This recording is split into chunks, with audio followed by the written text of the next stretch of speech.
تمہاری عمر ہوگا. اس کی عمر عرش ہے. چوتھی آیت میں فرمایا اینما تکونوا یدرککم الموت ولو کنتم فی بروج مشیدہ. تم جہاں کہیں بھی ہوگے موت تم تک پہنچ جائے گی، خواہ تم گچڑ مضبوط قلعوں کے اندر کیوں نہ ہو. پانچویں آیت میں فرمایا وَلَقَدْ جِئْتُمُونَا فُرَادَىٰ كَمَا خَلَقْنَاكُمْ أَوَّلَ مَرَّةٍ. جیسے ہم نے تمہیں ایک ایک کر کے دنیا میں بھیجا تھا، ایسی تمہیں ایک ایک کر کے دنیا سے واپس بلائیں گے. اکیلے ہی آئے تھے، بہت بڑی جماعت، بہت بڑا جتھا، بہت بڑا گروہ بنانے کے بعد جاؤ گے تو اکیلے ہی جاؤ گے.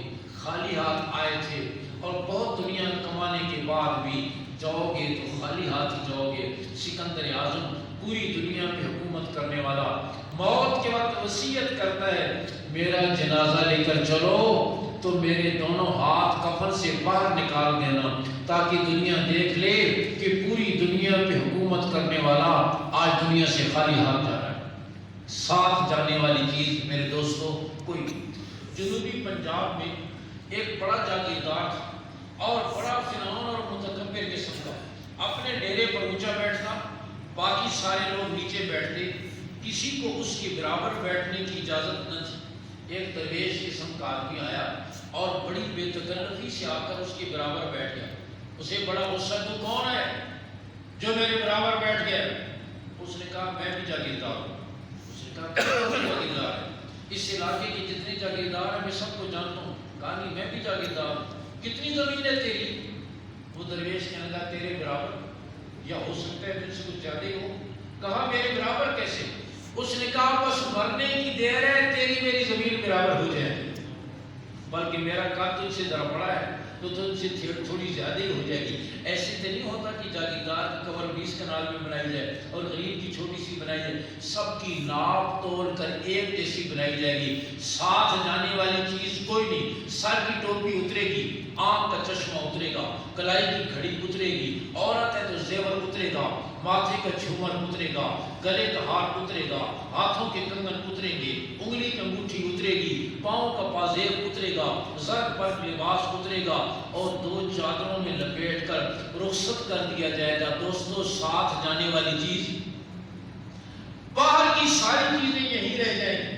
دنیا میں دیکھیں اگر یہاں سے کسی کو پنڈی جانا منتقل ہونا پڑے، زمین ساتھ نہیں لے جائے گا، مکان ساتھ نہیں لے جائے گا، بیچ کر پیسے لے جائے گا، باقی سامان ٹرک میں ڈال کر لے جائے گا.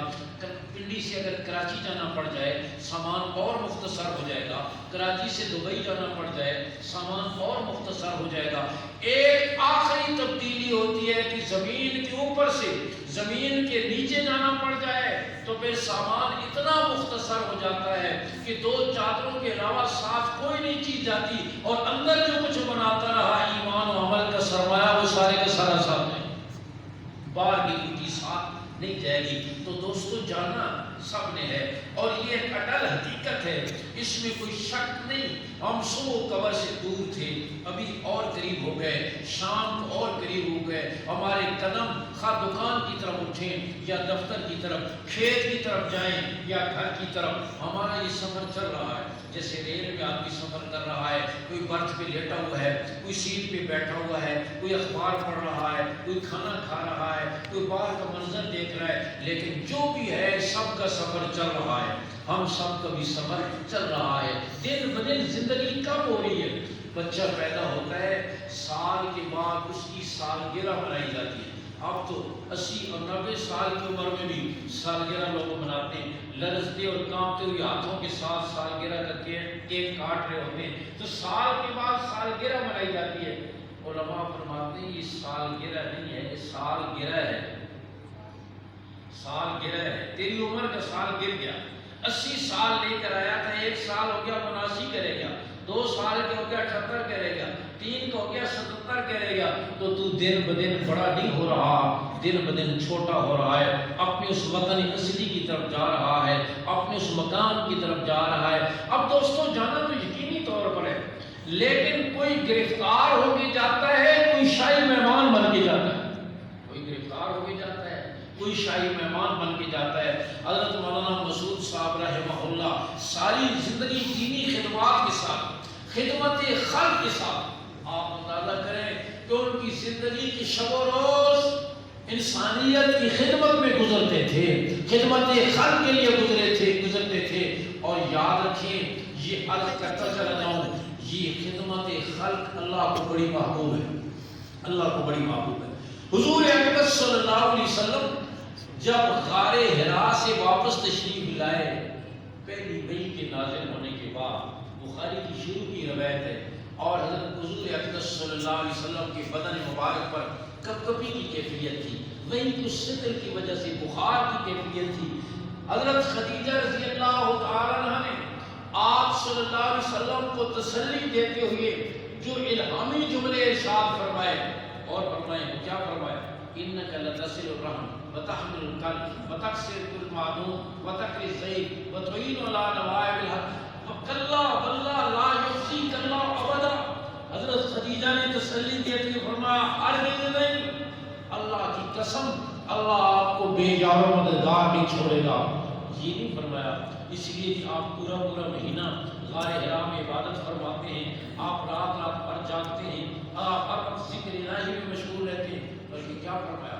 فرمایا اس لیے کہ آپ رشتہ داری کے تعلقات کو جوڑتے ہیں. جو بوجھ نہیں اٹھا سکتے آپ ان کا بوجھ اٹھاتے ہیں، جو کما نہیں سکتے آپ ان کو کمائی کے مواقع فراہم کرتے ہیں یا کما کر دیتے ہیں، مہمانوں کی مہمان نوازی کرتے ہیں، اور مصیبت زدہ لوگوں کی آپ مدد کرتے ہیں. اور جن میں یہ خوبیاں ہوں اللہ اس کو بے یار مددگار نہیں چھوڑتا.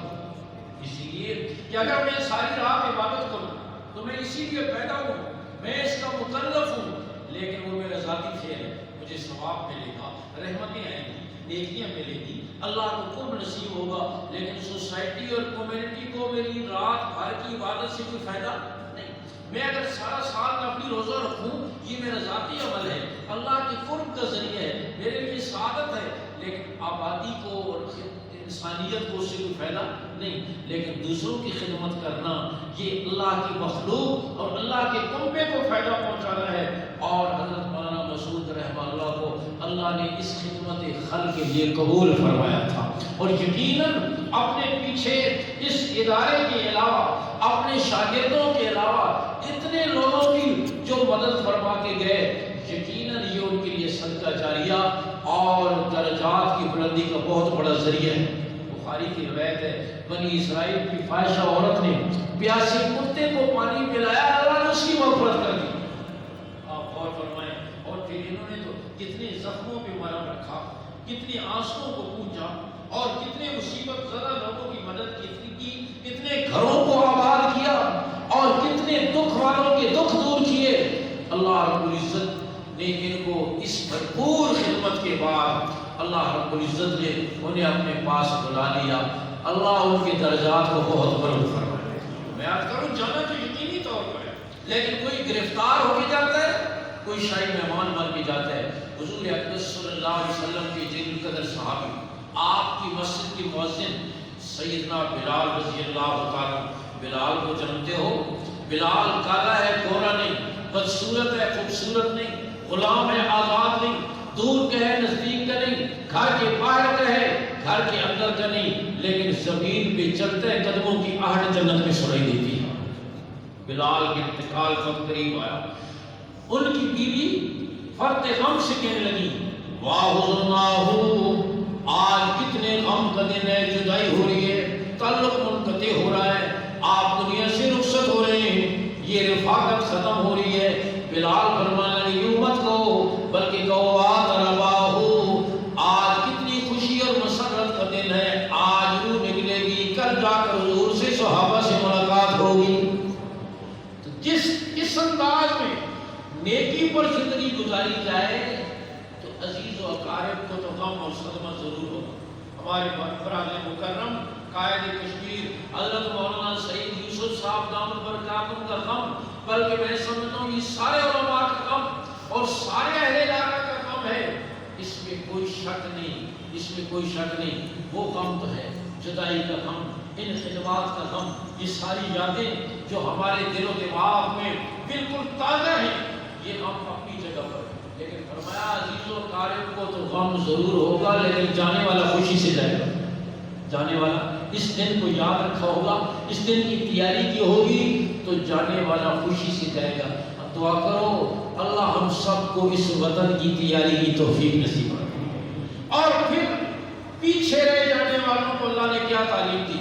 فرمایا وبشر الصابرین الذین اذا اصابتهم مصیبہ قالوا انا للہ وانا الیہ راجعون۔ تسلی کے لیے کیا جملہ تعلیم دیا؟ کہو انا للہ وانا الیہ، یہ تسلی ہے۔ انا للہ، ہم سارے کے سارے اللہ کی ملکیت۔ کس کی ملکیت؟ ہمارے والدین کس کی ملکیت؟ ہماری اولادیں کس کی ملکیت؟ ہم خود کس کی ملکیت؟ خودکشی کیوں حرام ہے؟ اور خودکشی والے کو کیوں عذاب ہوگا؟ اللہ فرمائے گا یہ جسم تیرا تھا ہی نہیں، یہ زندگی تیری تھی نہیں، میں نے تو تجھے امانت دی تھی، تجھے کس نے حق دیا تھا اس کو ختم کرنے کا؟ ہمارے اپنے جسم پر بھی ہماری ملکیت نہیں، بلکہ شاہ ولی اللہ رحمہ اللہ فرماتے ہیں اس دنیا میں ہمیں کسی چیز پر حق ملکیت حاصل نہیں ہے، حق انتفاع یعنی نفع اٹھانے کا حق حاصل ہے۔ یہ جو ملکیت کی یہ دکان میری، زمین میری، یہ جگہ میری، یہ ملکیت تو عارضی ہے تاکہ جھگڑے نہ ہوں۔ اصل ہر چیز پر ملکیت کس کی ہے؟ اللہ کی ہے۔ تو ہم بھی اللہ کی ملکیت میں، ہماری اولادیں بھی۔ حضور اکرم صلی اللہ علیہ وسلم نے اس موقع پر اپنے عمل سے امت کو تعلیم دی، صبر کی تعلیم دی۔ آپ صلی اللہ علیہ وسلم کے صاحبزادے حضرت ابراہیم رضی اللہ تعالیٰ کا انتقال ہوا، آپ کی رحمت والی آنکھوں میں آنسو آئے۔ صحابہ نے پوچھا مان تو یا رسول اللہ، اسلام کی تعلیم نہیں تھی۔ صحابہ نے سمجھا کہ شاید آنسو کا آنا بھی صبر کے خلاف ہے۔ عرض کی حضور آپ بھی روتے ہیں؟ آپ نے فرمایا یہ تو رحمت ہے جو اللہ نے اپنے بندوں کے دل میں رکھی ہے، اس میں کوئی حرج نہیں، لیکن زبان سے شکوہ کرنا، بین کرنا، چہرے کو پیٹنا، گریبان پھاڑنا، بے صبری کا مظاہرہ کرنا، اس کی اجازت نہیں ہے۔ لیکن آنسو یہ تو اللہ کی رحمت ہے جو اپنے بندوں کے دل میں رکھی ہے۔